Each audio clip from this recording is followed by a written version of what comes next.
Hello, everyone. I'm here today with Miss Amy Neidig. She has her master's in adult ed. She knows a lot about teaching. She's very good at it. She teaches online. So, who better than to have a conversation about online professionalism about? So, first off, I just want to ask you what online professionalism is and why it's important. Well, I would actually. My first question is, what do you consider online professionalism? Well, so me, we live in a digital society. Most everyone has an online presence, right?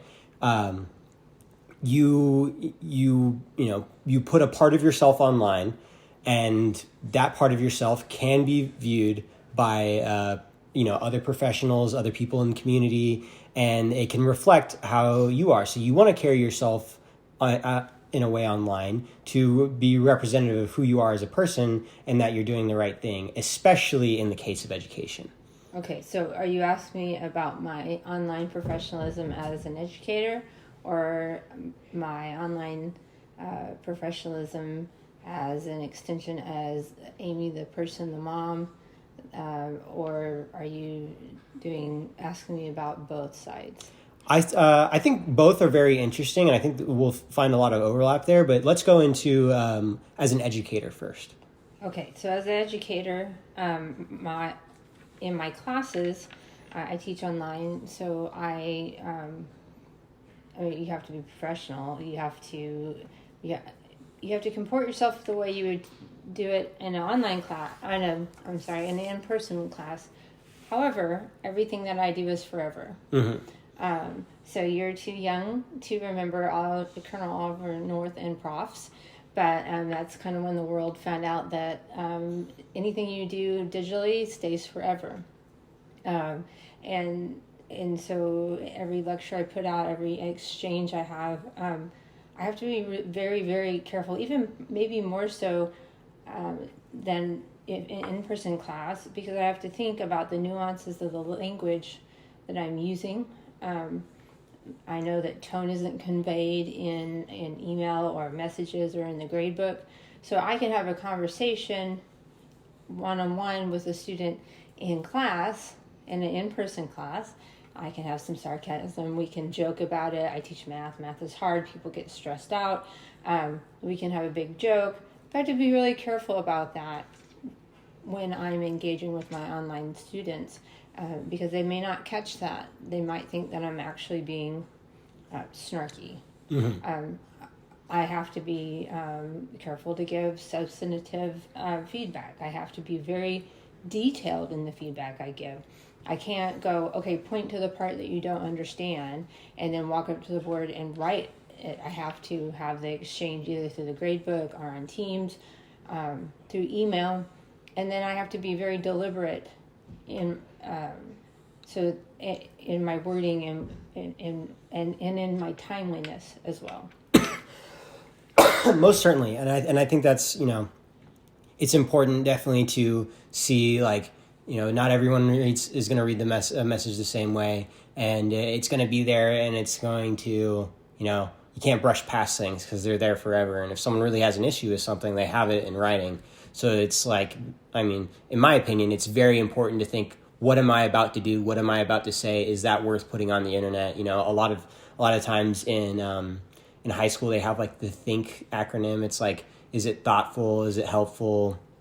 Is it interesting? Is it nice? Is it kind? And if it isn't all of those things, then you probably shouldn't post it. And I think that extends to online professionalism a lot. What would be some of your do's and don'ts for online professionalism? Well, the first thing I do is, and it's actually required in all the online classes at AVLA, we have a standard template, but there's a whole section on netiquette, how to engage in a discussion board, how to engage with your teacher, how to properly communicate with your teacher, how to don't use all caps. Start off your exchange with "Good morning, Amy." "Good morning, Liam," or "Good afternoon, Liam." So I have a whole page in my course that just covers the do's and don'ts, my expectation is of the students. Mm-hmm.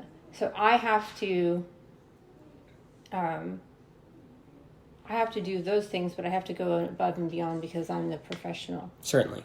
And so I have to be even more polite. I have standards of response. Like I have it in my course shell. I will respond to you within this many hours on a weekday.